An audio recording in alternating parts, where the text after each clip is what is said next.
Okay, welcome Shaquille. Thank you for joining the Relentless Upstarts. No worries. So could you let us know about yourself? Yeah, sure. So my name is Shaquille. I'm a creative entrepreneur and I'm the author of the upcoming book, Make Your Future Self Proud. When did you begin to have this entrepreneurial mindset? At what age?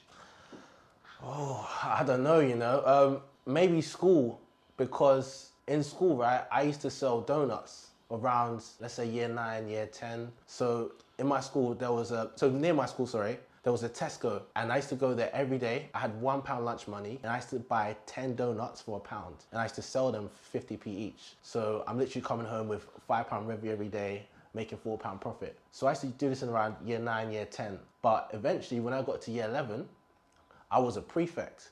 And then I realized that I had access to sell even more donuts because there was actually 2 playgrounds in my school. There was a year 9 to year 11's playground, and there was a year 7 to year 8's playground as well. But everyone is hungry, everyone wants to buy snacks. But the year 7s and year 8s, they had no one to basically sell them snacks, and they're hungry just like everyone else. But because I was a prefect now, I had access to the other playground, which other people that used to sell other snacks and stuff that were my age didn't have that access to. So I had to go to that playground, I had to sell even more donuts. So when I was in year 9, year 10, I had to sell around 10 donuts a day. Did you grow up with any role models, especially in business or anything like that? Because growing up in the environment that we grew up, I would used to think that there weren't a lot of role models. So did you have any? I agree with you. I don't think there's many role models. So I look at role models, someone that you want to imitate or someone you look up to. So in terms of a moral role model, I used to look up to my family. They taught me how to be polite, be respectful, have manners. But in terms of a business role model, like someone that was successful, I didn't really have any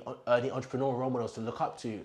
Especially black entrepreneurs, the only person I really knew who was a black millionaire was actually footballers like Thierry Henry. And obviously I wasn't interested in playing football or being a footballer, so I couldn't really relate to him. So I used to look at these American rappers like Diddy, Lil Wayne, and Birdman. Those were pretty much my role models. I like them. So what made you study law in university? Well, when I was younger, obviously I grew up in an Afro-Caribbean household, and we were taught that to be either a doctor or a lawyer, that would be a good job when you're older. And I wanted financial security. I wanted to have a good job. I wanted to just be stable. So I thought, you know what, let me study law at university. But wanting financial security, in my opinion, isn't a clear goal, because if I really looked at it and I thought, you know what, if I want financial security, I would have looked at what exactly do I want to do. Obviously I chose law, but I didn't make a plan for studying law. If I planned to study law effectively, I would have realized that when you study law, you have to do something called the LPC, which is the legal practice course, after you graduate, after your 3 years of the undergraduate degree. And that course costs 16,000. Now, how are you gonna pay for that course? You can either work really hard at university, take part-time shifts.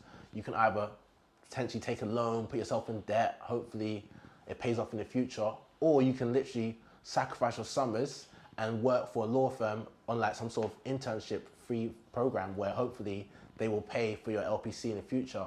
So because I had the goal of financial security, but it wasn't clear how I was going to achieve it, I just thought, yeah, let me just do law because it's a good job. And I studied law, but no clear plan. So that's pretty much why I studied law at university, because yeah, I just wanted financial security. Okay, yeah, so for those that don't know, you ended up going to prison for allegedly defrauding TFL of £1 million. Now that you have been released, do you believe it was worth it? Honestly, no, I don't, because I lost time and my freedom, and those are important resources.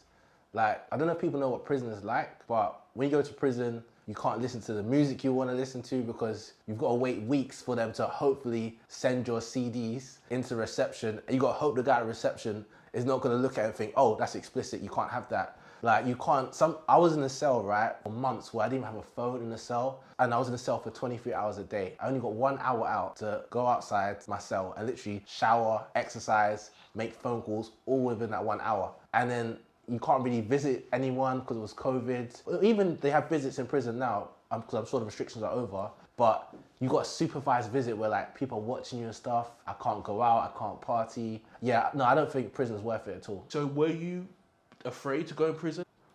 I wasn't really afraid, because when you're afraid of something, you have to think of it and have fear. When I went to prison, it was so sudden because when I was in court, just before my sister told me I was going to get a suspended sentence, I wasn't even expecting to go to prison. So when I found out I was going to prison, it was literally right there and then, found out on the spot, had a custodial sentence, and then I go to prison literally that same moment. So I didn't even have time to process it or even be afraid.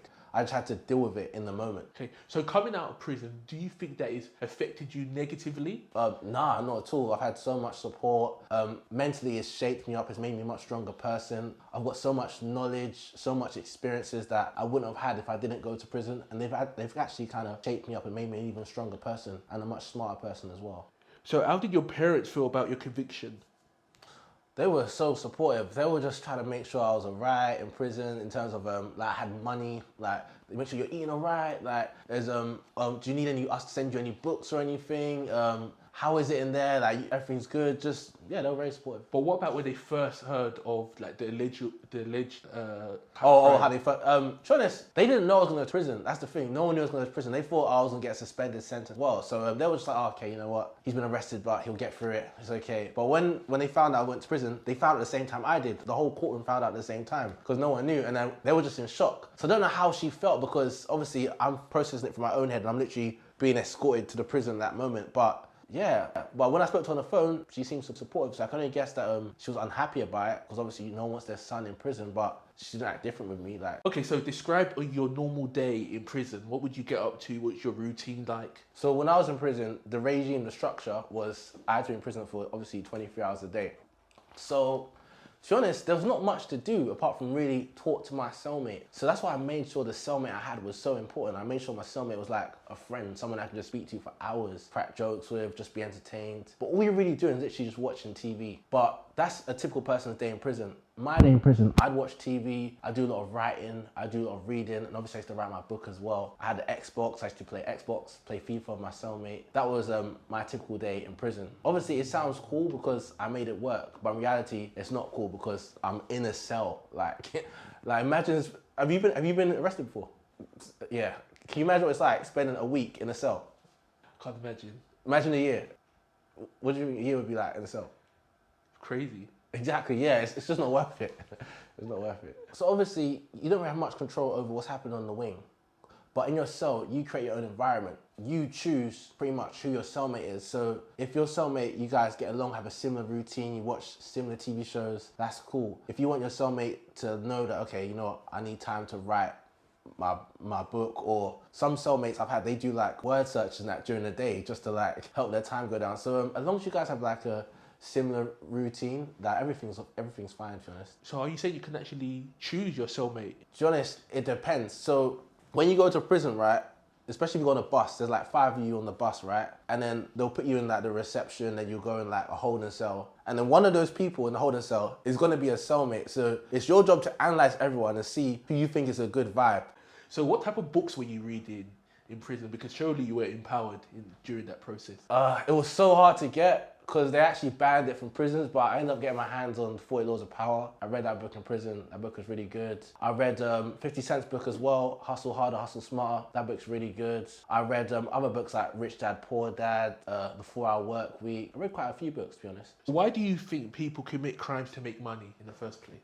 I thought about that a lot when I was in prison because obviously I met a lot of other people. And to be honest, what I understand from it now, after meeting like so many other criminals, was that people commit crimes to make money because they just want to make money. Do you know what I mean? But they don't know a legitimate way, some of them, of how to make that money, because most people, if they want to make money, you got to get a job. But not everyone likes a job. Not everyone wants to do that. And then they don't know a way that they can make money that's self-employed, that's not that's legal. So my advice to people that are considering like obviously committing crimes to make money, honestly, if you really want money, I would say get a job, because you have to start from somewhere. That's going to be your first source of income.